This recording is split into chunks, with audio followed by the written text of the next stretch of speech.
J'ai avec moi un journaliste qui a décrit la société française comme personne depuis 20 ans et un auteur qui la raconte aussi, qui raconte celle de maintenant.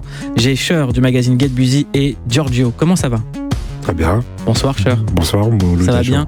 Get Busy, l'anthologie est sortie, c'est le livre à acheter pour les fêtes. Et Giorgio, l'album, c'est la réédition de Sacré qui s'appelle Ciel enflammé. C'est ça. C'est bien, j'ai tout bon ? Ouais, tout bon. Très bien. Et c'est encore comme chaque projet de Giorgio, c'est quelque chose qu'on écoute avec énormément de plaisir parce que c'est très simple, mais on a l'impression que c'est aujourd'hui paradoxal de dire ça fait plaisir quelqu'un qui écrit. Ah, merci. Je pense à comme un compliment, ça. Bah normalement, c'était normal d'écrire, mais là, maintenant, c'est un peu rare, donc bravo. Ouais, le rap évolue. Après, il y a le rap, entre guillemets, un peu à texte. Il a toujours existé, il existera toujours. Il y en a plein qui le font. Et quelles que soient les formes, quand on voit aujourd'hui un artiste comme Ziak qui fait de la drill, c'est du rap extrêmement écrit et du texte aussi. Ouais, complètement, ouais, à fond. Et clair. 12 nouveaux morceaux, on y trouve des featuring avec Sofiane Pamar, avec Mr V ou encore Cœur de Pirate. C'est l'ouverture musicale de Giorgio, on se rappelle des collaborations avec Fauve à l'époque. C'est vrai que j'ai tendance à m'enfuir, c'est un concept flou qui m'a trop fait saigner. Une phrase qui me parle. Pourquoi est-ce qu'on part quand on est bien dans une histoire ? Ouais, la peur. Hein. Ouais, c'est vraiment, je pense que c'est parfois la peur d'être dans une emprise, dans la peur de l'inconnu, la peur de la peur de plus maîtriser, quoi. Giorgio, quand tu fais un morceau comme ça qui est sous apparence, et c'est pour ça que j'aime bien Giorgio, c'est que sous apparence il y a tout d'un tube, mais c'est extrêmement profond, c'est des trucs hyper deep, hyper tristes, et c'est rare de se raconter comme ça de manière aussi crue en fait. Bah, tu sais quoi, moi, en fait, ce qui m'a touché dans le rap quand j'étais hyper jeune, c'est le sentiment d'identification.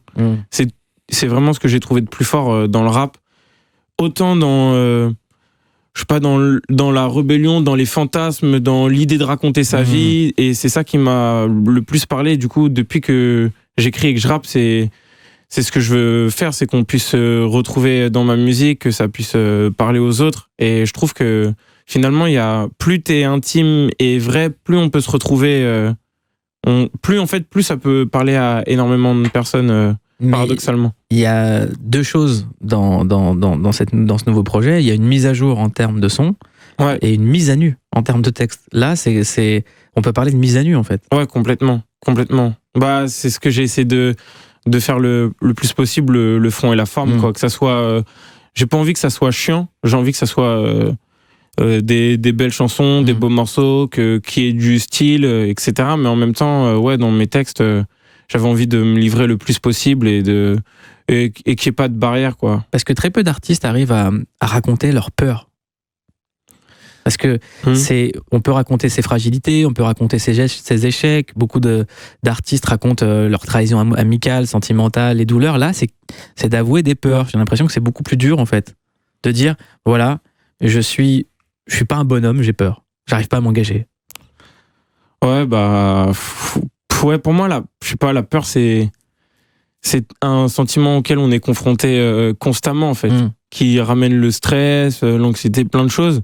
Et du coup, je sais pas. En fait, plus j'en parle, après, moins j'ai peur, en fait. En plus, ça me libère. Est-ce que la boulimie de travail, parce que quand on voit la cadence à laquelle tu sors de la musique, t'es un boulimique de travail ? Ouais, j'écris presque tous les jours, plus ou moins, j'essaye. Est-ce que c'est une façon de contrer cette peur de l'engagement ? Parce que c'est ce que dit ce morceau, c'est je m'enfuis dans le travail, dans autre chose. Je sais pas si c'est pour contrer la peur de l'engagement, mais c'est pour combler un vide, quoi, en tout cas. Et il vient d'où ce vide ? J'en ai aucune idée, c'est pour ça que j'écris. C'est plus simple de faire du rap que de répondre à la question. C'est marrant parce que il y a cette espèce de paradoxe d'être ultra pudique dans la vie et pas du tout dans la musique. C'est ça que j'aimerais comprendre en fait, c'est cette magie, à quel moment l'écriture prend le dessus en fait. Mais je pense que c'est aussi lié en fait aussi à la musique, parce que tu vois, par exemple, il y a des conversations que je pourrais pas avoir avec mes proches et encore moins avec des inconnus. Mais rapper ça sur scène, ça me dérange pas, parce que quand il y a la musique, je me sens pas à nu. C'est pas comme parler dans le vide, dans une conversation.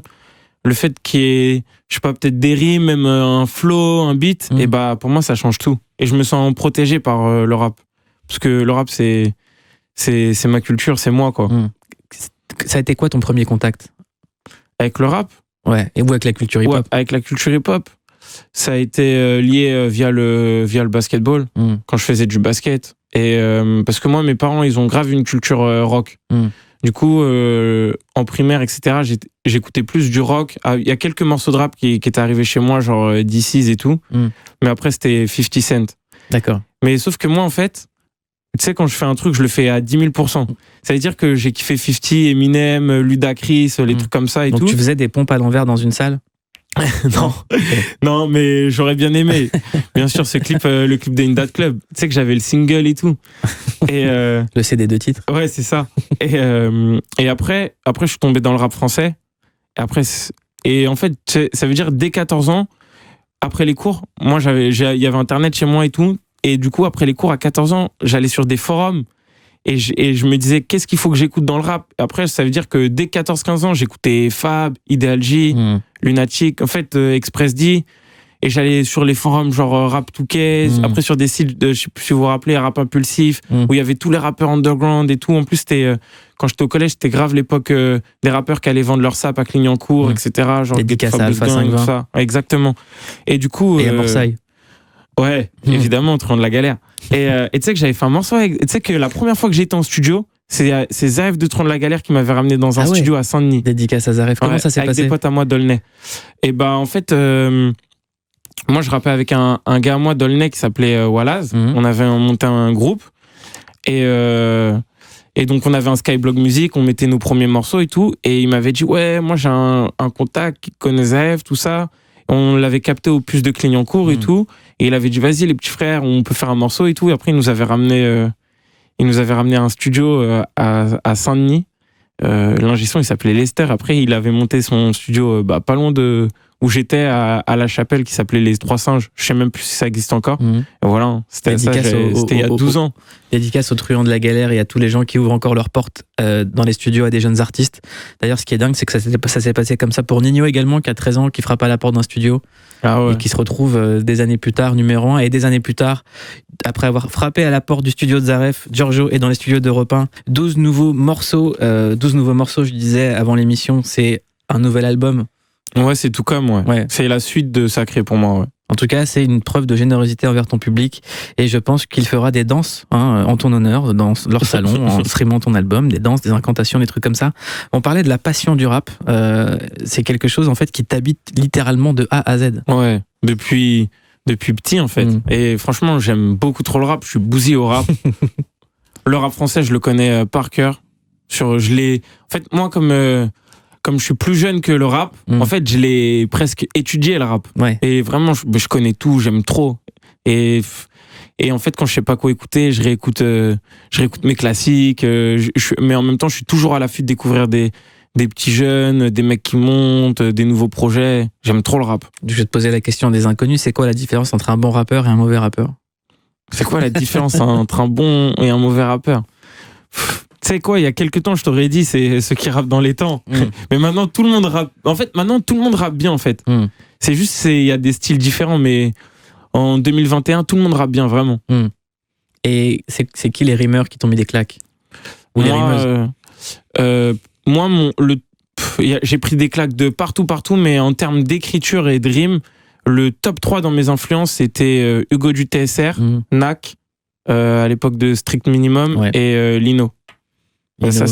C'est les trois qui m'ont vraiment influencé dans ma manière d'écrire. Après, moi, j'ai beaucoup écouté la Mafia qu'un fric, que ça soit le 113, Kerry, Ideal J, même Contenu sous pression de Carlito et DJ Mehdi. Je crois que c'est un des projets de rap que j'ai le plus écouté dans ma vie aussi. Pour moi, c'est le meilleur album issu de la Mafia qu'un fric.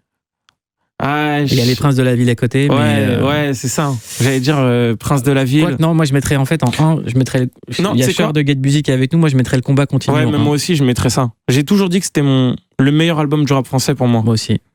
Ouais, de toute façon, c'est un peu dur de choisir. Après, parler de la Mafia qu'un fric sans replacer Kerry au centre, c'est un peu compliqué, quoi. Et je pense que ce soir, on va replacer Kerry au centre de beaucoup de choses, parce qu'on va écouter un morceau choisi par Giorgio, Thug Life de Mafia qu'un fric. Ouais. En fait, j'ai beaucoup hésité dans cette sélection de morceaux, et parce que j'aurais pu mettre L'amour justement avec Damon One et Rof. J'aurais pu mettre même Si je rappe ici. pour moi, c'est une leçon de rap sur l'album Ideal J aussi. Et de prod, incroyable.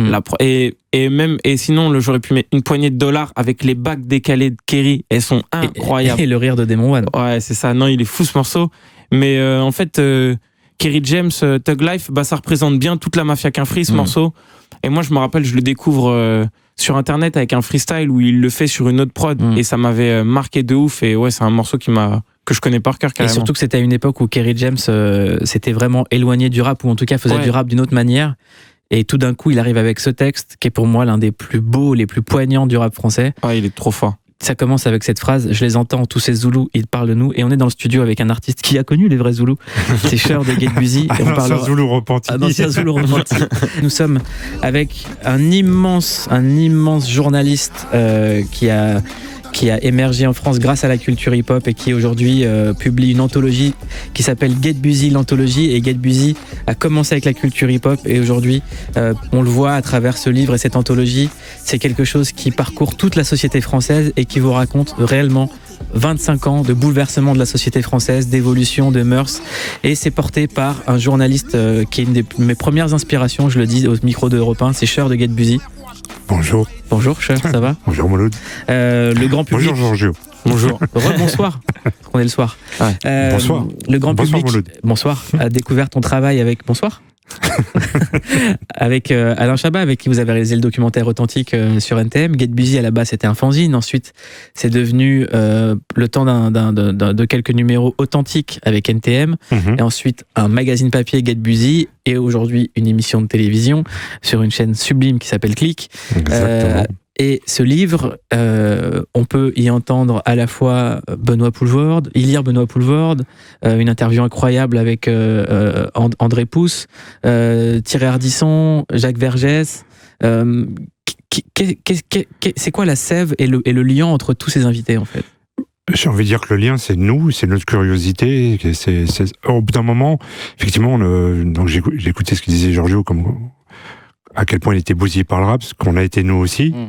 Mais arrivé à un moment, quand Authentique arrive et si tu veux, quand le rap arrive en France, j'ai 15 ans. Quand on fait Authentique, j'ai 30 ans. Donc je peux pas, au bout d'un moment, j'aime bien le rap, c'est ma culture, ça m'a fait, c'est ce que je dis dans le livre, c'est ce que je dis dans l'interview que j'ai faite avec toi. Le rap a fait, le hip-hop a fait de ce que nous sommes. On est tous des enfants du rap. Mais au bout d'un moment, je me suis dit que moi, je m'intéresse à plein de choses, comme tout à chacun, et j'ai pas envie d'être cantonné à ça. Et que de toute façon, le rap était en train de gagner, et il y avait aucune raison qu'on n'aille pas partout, en gros. Qu'on soit pas dans tous les domaines, qu'on puisse pas interviewer des politiciens, des sportifs, et quand je dis des sportifs, c'est-à-dire pas comme dans les magazines de rap où on fait un papier sur Jordan, et puis on croit qu'on a fait autre chose. Mais voilà, donc on voulait se donner aucune limite, en fait. Et il y a aussi cette ouverture culturelle où, en fait, c'est de se dire, moi, il y a cette phrase, un jour j'avais cette discussion avec Thierry Ardisson, qui me disait, moi, je fais des interviews rock'n'roll. Et moi, je lui dis, moi, je fais des interviews hip-hop. Je considère que le hip-hop, c'est une façon de voir les choses, de voir le monde, de voir la société. Et c'est ce que raconte aussi cette anthologie de Get Busy. C'était notre état d'esprit. Nous, on se disait, on est hip-hop, partout on ira, on en fera du hip-hop. Si on a décidé que c'est comme c'est le film d'horreur, là, le blob, là, tout ce qu'il bouffe, ça devient lui. Donc, c'était l'état d'esprit qu'on avait, quoi. Je remonterais aussi à ce que disait Chuck D de Public Enemy. Il y a le côté CNN du ghetto, en fait. Une façon d'informer différemment. Il y avait ça, et puis il y a aussi la phrase de KRS-One que j'aime beaucoup, qui dit que le hip-hop, c'est de l'edutainment, parce qu'on a toujours essayé de faire des choses sérieusement, mais de façon toujours assez ludique, parce que nous, on est comme ça, on a toujours été des chambreurs, toujours été... et on voulait pas... on voulait rendre accessible à ça aux gens, sans être très pompeux, très scolaire et tout ça, donc on a toujours rendu ça, je pense, abordable, quoi. Il y a aussi cette trop de phrases de KRS-One, là, Giorgio, il doit se dire, c'est une battle de vieux. Je connais. Attends, on va sortir les phrases de Kerry. Ouais, on va sortir en Kerry après. Qui dit, le hip-hop, c'est à propos de ce que tu... C'est pas à propos de ce que tu vis, c'est à propos de ce que tu fais, en fait. Non, c'est l'inverse. C'est vrai. Le rap, c'est ce que tu fais, le hip-hop, c'est ce que tu es, c'est ce que tu vis. Bah ouais, c'est ça, c'est exactement ça. C'était bien KRS-One avant. C'était bien. Et Get Busy, c'est bien maintenant parce que l'anthologie vient de sortir. L'interview la plus marquante, tu disais que c'était celle de Jacques Vergès. Oui, alors c'est pour beaucoup de gens, c'est très controversé, mais Écoute, Vergès, moi, mon père est algérien, il a eu des activités clandestines dans le FLN à l'époque, il avait des petites responsabilités de militant dans le FLN, et il a même été emprisonné en France pour ses activités, quoi, mais moi je trouve que c'était une cause noble, la libération de l'Algérie. Et donc, pour nous, voilà, même si pour d'autres gens, effectivement, il y a des choses plus sombres chez Vergès, nous, ça reste aussi l'avocat du FLN, à un moment où il pouvait risquer sa vie pour ça.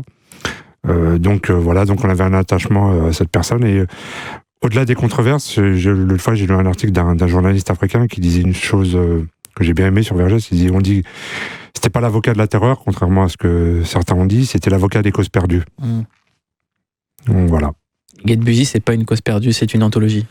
Bah, je sais pas si c'est une cause perdue. Je pense pas. Non. Je pense pas que ce soit une cause perdue. C'est une blague, Cher. Hein, je sais bien, mais j'y réponds quand même. Moi, j'ai pas de problème à dire souvent que moi, ce qui m'a sauvé la vie réellement, c'est le rap. C'est d'avoir découvert cette culture qui m'a fait intéresser à l'écriture, qui m'a fait intéresser à la musique au sens large, qui m'a fait intéresser à la littérature, à la politique, à plein de choses. Quand, par exemple, je faisais, et à l'époque, tu me chambrais beaucoup des interviews avec des politiques pendant la campagne présidentielle, et que je m'étais hasardé sur ce chemin-là, c'était une façon de lire la société. Et aujourd'hui, j'ai pas de problème à dire, voilà, c'est ce qui m'a littéralement sauvé la vie, parce que ouvert l'esprit, et fait quitter Noisy-le-Sec et monter, rencontrer des gens partout. Est-ce que toi, ça a été pareil avec Saint-Denis ? Mais complètement. C'est déjà, moi, je suis peut-être la génération qui a pris le rap encore un peu avant toi. Et c'est vrai que quand ça arrive, nous en 82, en 83, mais qu'est-ce qu'on a ? Pour nous, on n'a rien. On n'a on n'a rien dans les médias qui nous représentent. On n'a rien. Et là, on a même si on écoutait de la soul, de la funk, on était juste consommateur et spectateur. Et là arrive un truc, on peut devenir acteur nous-mêmes de notre propre truc, même si c'est une culture importée des États-Unis. Tout de suite, on s'est senti représenté. On voit des Noirs, on voit des Portoricains. À l'époque, on sait pas ce que c'est un Portoricain, ça ressemble à un rebeu.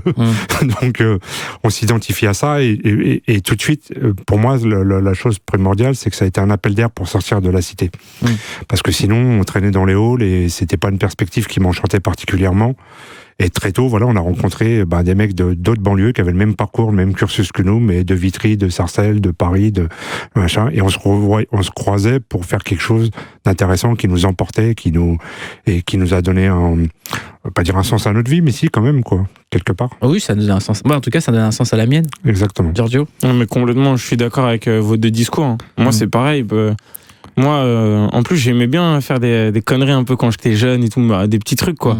Et en fait, le rap, j'étais tellement bousillé de rap que finalement, ça m'a empêché de faire que des conneries, parce que je préférais rester chez moi à écrire. Et après, on sortait, ça allait dans des open mic, vers Belleville, Ménilmontant, tout ça. En fait, on pensait qu'à rapper, quoi, avec mes potes, quoi. Et même mes potes, en fait, c'était des mecs qui kiffaient à fond le rap comme moi, en fait. Donc c'est sûr que... Puis pareil, ça m'a ouvert l'esprit. Moi, par exemple, j'ai découvert Chopin en écoutant Zesso de Dissident et en me rendant compte que c'était un sample, et ça m'a ouvert à toute la musique, et puis même à la sensibilité des textes. J'ai appris que j'étais sensible aux textes, aux mots à travers le rap. Et aujourd'hui, c'est bizarre, hein, mais moi, je me pose beaucoup la question en ce moment, c'est qu'est-ce que vous auriez fait sans le rap ? Est-ce que tu as une idée ? Je pense que pas grand-chose de bien, je ne sais pas. Bon, l'école, c'était pas trop ça, même si j'avais des capacités. Non, ça a été un truc, c'est tombé, c'est le mektoub. C'est tombé parfaitement, quoi, tu vois. Je sais pas ce qu'on aurait... Tu sais, c'est ce qu'on évoque un peu dans l'interview. Il y a beaucoup de mecs qui ont pas eu ça dans notre quartier. Et quand je les vois aujourd'hui, c'est pas terrible, quoi, tu vois. Donc, même si... j'ai eu des hauts, des bas, des moments sans argent, des moments de doute, des moments j'ai eu quand même à travers le hip-hop une vie assez palpitante malgré tout. J'ai voyagé, j'ai fait des rencontres improbables et fantastiques. Je suis devenu quelqu'un quelque part aussi grâce à ça. Au bout du compte, je suis pas non plus à la rue, donc ça va. Et puis je suis sur Click, j'ai réussi ma vie.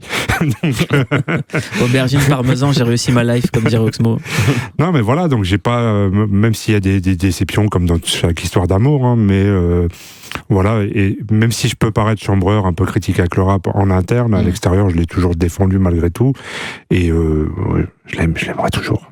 Pareil, Giorgio, qu'est-ce que tu aurais fait sans le rap ? Tu te poses aussi la question des fois ? Non, je me suis jamais posé la question, parce que c'est quoi en fait, moi quand j'étais plus jeune, ça me paraissait impossible de vivre du rap, mais ça me paraissait impossible de faire autre chose. En fait, du coup, j'ai charbonné sans me dire qu'est-ce que j'aurais fait autre, en fait. Je me suis même pas posé la question parce que ça brûlait en moi, en fait. Parce que c'est un point commun que vous avez tous les deux et qu'on a peut-être tous les trois, c'est que quand on est animé par quelque chose comme ça, mine de rien, on navigue à vue parce qu'on sait pas où on va. Et on compte pas les heures, en fait, par rapport à d'autres potes qui peuvent avoir des vies avec des horaires et des trucs comme ça. Moi, je sais que j'ai jamais pu compter mes heures. C'est la passion. Hein. Voilà, c'est ce que j'allais dire, c'est la définition d'une passion, tout simplement. Ouais. Passion, tu comptes pas tes heures, tu comptes pas le temps. C'est après, avec le recul, que tu dis tout ce que t'as pris, tout ce que ça t'a donné, ce que t'as donné, toi. Toi aussi à ça, mais quand t'as la tête dans le guidon, tu calcules rien de tout ça. Même la plupart des sacrifices n'en sont pas, finalement, quand t'aimes ça, en fait. Tout ce que les autres ils prendraient pour un truc fou, toi c'est normal en fait. En même temps, Giorgio, toi tu parles des sacrifices, tu dis que ta vie personnelle a été mise en stand-by pour la musique. Ouais, parce qu'à un moment t'as des choix à faire quand même. Et moi je suis en mission. Je suis en mission avec la musique, donc j'ai choisi de mettre ça au centre de ma vie et je suis bousillé par le rap encore une fois. En mission pour qui, pourquoi ? En mission, je sais pas, dans ma quête personnelle de ce que j'ai envie de faire dans la musique, de comment j'ai envie de vivre autour de la musique et dans la musique. Tu dis que ce livre, Get Busy, c'est une radioscopie hétéroclite de la société française. Oui, quelque part, parce que c'est des témoignages de différentes époques. Et à travers ça, on te fait pas une dissertation sur la société, mais à travers ça, tu peux comprendre plein de choses quand tu les parcours, quoi. Giorgio, est-ce que toi, le fait que ta source principale finalement d'information c'était le rap, ça t'a donné une grille de lecture ? Ouais, complètement. Même, tu sais, le rap, ça m'a même donné des codes de ma vie, des codes de vie. Genre, par exemple, on balance pas les potes. Ça, c'est un truc que t'apprends quand t'as 12-13 ans avec le rap, quoi, en fait, tu vois. Presque. Tu sais, t'entends ça dans les morceaux. Si tu fais une connerie, tu vas jamais balancer ton pote. Et en fait, ça devient dans nos codes d'honneur, mais on les a presque appris aussi à travers le rap, tu vois. Même, par exemple, moi, j'ai jamais pris de cocaïne parce que j'ai toujours diabolisé ça et parce que ça a été diabolisé dans le rap. J'ai l'impression que maintenant, c'est plus trop diabolisé. Non, le rap, il a évolué. Ouais. Il a évolué. En plus, c'est les Quinry, eux, ils sont arrivés... ils ont même mis ça complètement en avant. Même la ligne, tous ces trucs-là et tout. C'est un autre délire, mais en tout cas, moi, le rap que j'ai écouté quand j'avais l'âge de me construire et de me façonner en tant que jeune ado et après en tant que jeune homme, ça... Mais c'est aussi une question de génération. Ouais, c'est ça. Cher de Get Busy, qui est un peu plus vieux que moi, nous, on a connu l'époque où les dealers étaient chassés des quartiers, en fait. Maintenant, on en fait l'apologie. Ouais. Enfin, avant, c'était pas vraiment un truc. T'avais même des textes anti-drogue. La cocaïne, c'est le chemin de la mort. Donc, ouais, maintenant, c'est... Même le diable ne peut plus m'aider. Big Brother Hakim. Exactement, tu vois, bon. Et les temps changent, mais effectivement, les temps changent, des fois en bien, des fois en mal. Cher de Get Busy, nom, prénom, Stéphane Begok, né dans le 14e arrondissement de Paris, père kabyle, mère yougoslave. T'as été en nourrice dans les Yvelines, dans une grande maison. Tes parents t'ont ensuite récupéré. Tu t'es retrouvé à la Plaine, dans un vieux logement, sans salle de bain. Puis ensuite, t'as déménagé au Franc-Moisin, quartier de Saint-Denis, dans un logement plus grand. T'écris que tes parents voyaient la banlieue comme une évolution et un progrès social à l'époque. Alors là, comment tu l'as dit, on dirait Cosette, Les Misérables. Non, c'est extrait d'une interview dans ton livre, en fait. Ouais, non, une interview de toi, mais résumé comme ça fait un peu Les Misérables. Big up à Ladji. Et à Victor. Ladji et Victor, on vous embrasse. Victor Ladji. Et non, mais c'était le parcours, en gros, j'ai envie de te dire, des immigrés des années 60, 70, 80. Donc on passe des vieux logements aux cités HLM qui viennent de se construire, parce que nous, quand on arrive au Franc-Moisin, la cité était encore en construction, il y avait encore des grues, il y avait encore des choses comme ça. Donc effectivement, quand on passe d'un logement qui était les logements des années 40, 50, et qu'on arrive au Franc-Moisin, oui, on a une grande salle de bain avec une baignoire, un vide d'ordures, dehors il y a des toboggans, des tourniquets, des pelouses qui étaient encore toutes fraîches, tu vois. Effectivement, on avait un grand appartement, c'était un ascenseur, et oui, c'était un progrès social à l'époque. Et aujourd'hui, si les parents avaient su ce que ça allait devenir, je pense qu'on n'aurait pas habité là. Ouais. Ça fait rire Giorgio. Tu sais quoi, moi, justement, on parlait de Népal que j'ai rencontré avec la 75e session, où il y avait le studio du Dojo qui était à Saint-Denis avant. Et moi, j'étais plus vers Aubervilliers et Pantin. Et je prenais un bus pour aller là-bas. Et le 170 Exactement. Bien sûr. et tu sais quoi, quand tu vois les francs, c'est dur. Hein. Cette cité, elle est dure. Comment est-ce qu'on est passé d'endroits où on nous vantait le progrès et on nous vantait l'évolution à ce que c'est aujourd'hui, en fait? Alors bon, j'ai pas d'explication miracle, mais je pense que pourquoi ça a été créé? Parce que déjà il y avait une crise de logement, beaucoup de gens mal logés en France après la guerre, et puis surtout il y avait toute une vague aussi de travailleurs immigrés qu'on a fait venir, parce qu'il faut pas oublier qu'on les a fait venir. Quand on parle de grand remplacement aujourd'hui, il faut savoir qui leur a orchestré ce grand remplacement. C'est des gens qu'on a fait venir, qu'on a été chercher, et qu'on a même scruté comme du bétail pour savoir si ça allait être des bons ouvriers. Donc il fallait les loger. Après, il y a eu le regroupement familial, parce que là aussi, c'est une chose, on va être un peu sérieux là, mais ça n'a pas été fait par humanisme. Il y a un discours de Francis Bouygues qui est très pragmatique là-dessus, qui dit qu'en gros, un ouvrier qui a sa femme et ses enfants, il est beaucoup plus stable, donc beaucoup moins rebelle et beaucoup plus efficace au travail, en vérité. Donc il a fallu loger tout ça, et je pense que tout ça tenait quand c'était pour loger des ouvriers, c'est-à-dire c'était des lieux de travail, mais à partir du moment où il n'y a plus de travail et que c'est pas des lieux de vie, c'est des lieux d'habitation, donc il n'y a pas vraiment de truc pour que les enfants s'épanouissent, quoi, tu vois. Et surtout le chômage, quoi. C'est quand on parlait de l'arrivée du hip-hop, c'est parce que l'oisiveté est la mère de toutes les vices. Et c'est ce qu'on disait tout à l'heure. Ça nous a donné une passion qui nous a fait bouger, qui nous a habités. Mais quand t'as pas de passion et que t'as pas de boulot, c'est quoi les perspectives, quoi? Et aujourd'hui, avec du recul, est-ce que tu te dis, il y a de l'espoir possible ou on est dans une situation compliquée? Je pose la question à tous les deux. Objectivement, t'as envie de dire, pour être sympa, qu'il y a toujours de l'espoir, mais moi, en 40 ans, je n'ai vu que les choses se dégrader. Donc, je vois pas de... Moi, je pense que si c'était là, alors pareil, il faudrait les raser, construire autre chose, mais enfin, c'est pareil. T'as des gens qui sont attachés, malgré tout, à ces cités-là. Alors, je sais pas si c'est un espèce de syndrome de Stockholm, mais en même temps, c'est normal. C'est 30 ans de leur vie, c'est 20 ans de leur vie quand on démolit des tours, tu vois, des gens qui sont peinés, quoi, tu vois, mais... Je pense que déjà, même dans leur construction, tu sais, par exemple, moi, il y a un truc que j'avais compris, pourquoi les bâtiments étaient aussi rapprochés. C'est parce que, en fait, comme ça, on déplaçait pas la grue. Tu vois, la grue tournait à gauche, elle construisait le bâtiment A, tournait à droite, elle construisait le bâtiment B. Donc ça fait que c'est des murs, les gens sont... T'as des vis-à-vis de dingue, t'as des... Enfin, je sais pas, tu vis en vase clos, quand même. Une cité, c'est un vase clos, quoi, tu vois. Donc, je sais pas, c'était les grandes erreurs de l'urbanisme des années 60-70, où aujourd'hui, visiblement, ils construisent plus les HLM de la même façon. Mais comme je dis toujours, hein, tu peux ravaler les bâtiments tant que tu veux, t'empêches pas les lettres de licenciement d'y arriver.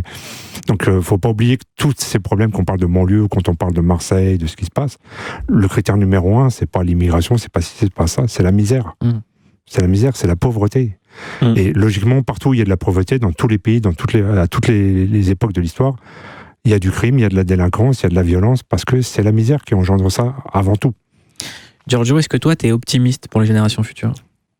Ouais, quand même, parce qu'il faut l'être. Et puis, je pense que aujourd'hui, on a quand même un accès à une ouverture du monde à travers Internet, les réseaux sociaux, etc., qui fait qu'on peut plus peut-être plus trouver sa voie, ou en tout cas le monde paraît plus accessible pour le pénétrer, quoi. Moi, je me rappelle quand j'étais petit, par exemple, New York, ça me paraissait le bout du monde. Ouais. Et maintenant, en fait, ça me paraît juste 6 heures, quoi. C'est une demi-journée. Tu vois, j'ai des potes partout dans le monde. J'avais, même grâce au rap, par exemple, avec Jean de Grunt, que tu dois connaître. Big up à Grunt. Big up à Grunt. Il m'avait présenté un groupe de rappeurs québécois, Dead Obies, et notamment un rappeur qui s'appelait Yes McCann, et j'avais fait leur première partie au Québec, etc. Ils avaient fait des premières parties à moi en France, et avec Yes McCann, on est restés hyper potes. Maintenant, on s'envoie des messages, on se voit de temps en temps, et le monde est réduit comme ça, et du coup, je pense que du coup, tout paraît un peu plus accessible, et que ça donne du coup envie de se bouger, et qu'on peut un peu plus y aller, donc j'ai quand même de l'espoir, ouais. En tout cas, c'est vraiment le livre que je vous conseille pour les fêtes. C'est pour moi une des meilleures... j'ai envie de dire, c'est un des meilleurs accidents qui soit arrivé dans la culture française, parce que c'est un accident, Get Busy. C'est un truc un peu particulier, effectivement, qui est mort plein de fois sans jamais vraiment mourir. Donc, comme le chevalier Phénix. Oui, exactement. Non, mais il y a un peu de ça. C'est ce que je dis toujours. J'ai pas toujours été constant, mais j'ai été persistant. Donc, je pense que c'est une bonne définition. Donc, ouais, on est encore là, comme diraient d'autres. Et puis, ouais, je voudrais comme faut pas que les gens pensent que c'est un livre sur le rap. Hein. C'est pas du tout. Le rap, c'est un cas. Est-ce que tu peux me le filer, le livre, parce que je vais juste aller au hasard des pages et vous allez comprendre la richesse de Get Busy. C'est notre histoire. Quand les gens voient la couve, ils comprennent. Enfin, ils sont intrigués. Je veux dire, tout le monde peut trouver de l'intérêt dans ce livre. Et c'est plutôt un beau livre en plus. Ouais. Donc, et je vous recommande des entretiens mythiques. Ça va de DJ Mehdi à Snoop Dogg, en passant par Thierry Ardisson, Mode2, Jamel, Eric et Ramzy à la grande époque, Mary J. Blige, Kenzie du Secteur A, l'interview est mythique. Voilà, il y a des choses comme vraiment André Pousse. Il y a toute une partie un peu Tonton Flangueur où il y a André Pousse, Dominique Zardy qui était un espèce de second rôle qu'on a vu dans tous les films de Audiard, dans Henry Les Fantomas, dans Henry Kogan qui était Henry Kogan. Pas Kogan, c'était un catcheur. Je pensais que c'était le frère de Hulk. C'est un catcheur qui a commencé le catch avec Lino Ventura et qui réglait les cascades dans tous les films de Audiard et voilà qu'on voit dans les Tontons Flingueurs. Donc il y a ça aussi. Casimir, l'île aux enfants. Donc c'est un livre dans lequel on peut croiser à la fois Casimir et une actrice porno. Exactement.